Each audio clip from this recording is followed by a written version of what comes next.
Déclaration du ministre des Postes et Télécommunications à l'occasion de la célébration de la Journée mondiale de la Poste le 9 octobre 2016. Congolaises, Congolais, chers compatriotes, le 9 octobre de chaque année, le monde entier célèbre la Journée mondiale de la Poste. Cette année, la Journée mondiale de la Poste est célébrée sous le thème « Au service d'une nouvelle société, la Poste au plus près de chez nous ».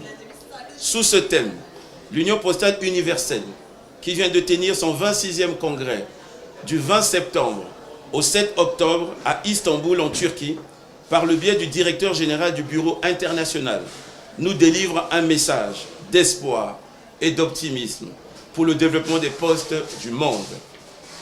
Ce développement qui sera désormais basé sur la stratégie postale mondiale d'Istanbul accorde la priorité au triptyque innovation, intégration, inclusion, aura pour but fondamentaux d'améliorer l'interopérationnalité de l'infrastructure du réseau, d'offrir des produits durables et modernes, de favoriser le bon fonctionnement aussi bien du marché que du secteur.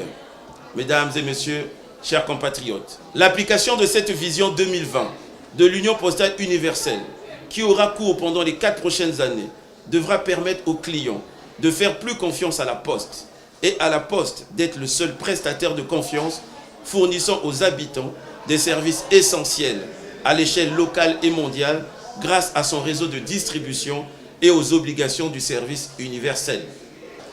Sur le plan strictement national, la Poste congolaise devra s'approprier cette stratégie mondiale pour être au diapason des attentes de nos populations.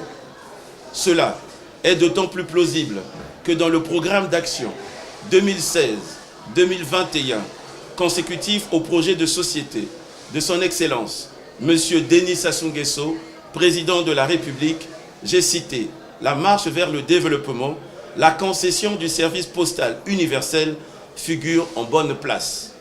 La matérialisation de cette concession permettra entre autres à l'État de prendre réellement en compte les contingences d'un développement durable et responsable du secteur postal dans ses programmations budgétaires et à l'opérateur désigné de devenir plus apte dans la manière de servir le client par l'octroi des prestations plus fiables eu égard à l'utilisation de plus en plus grande des technologies de l'information et de la communication, à l'inclusion financière plus poussée des populations et au commerce électronique.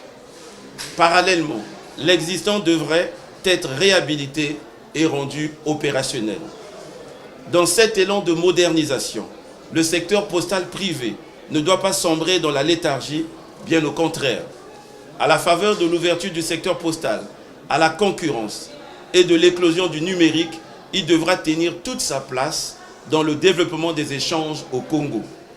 À l'image des autres postes du monde, la poste congolaise, dans toute sa diversité, doit se résoudre à rester le fournisseur de services de communication et d'échanges dignes de confiance, fiables et abordables pour les administrations, les entreprises et les habitants de la planète. C'est dans cette optique que nous organiserons la semaine de la Poste, pour que la Poste congolaise, d'une manière générale, et la Société des Postes et de l'Épargne du Congo, la SOPECO en particulier, soient au plus près de chez nous. Vive la Journée mondiale de la Poste, je vous remercie.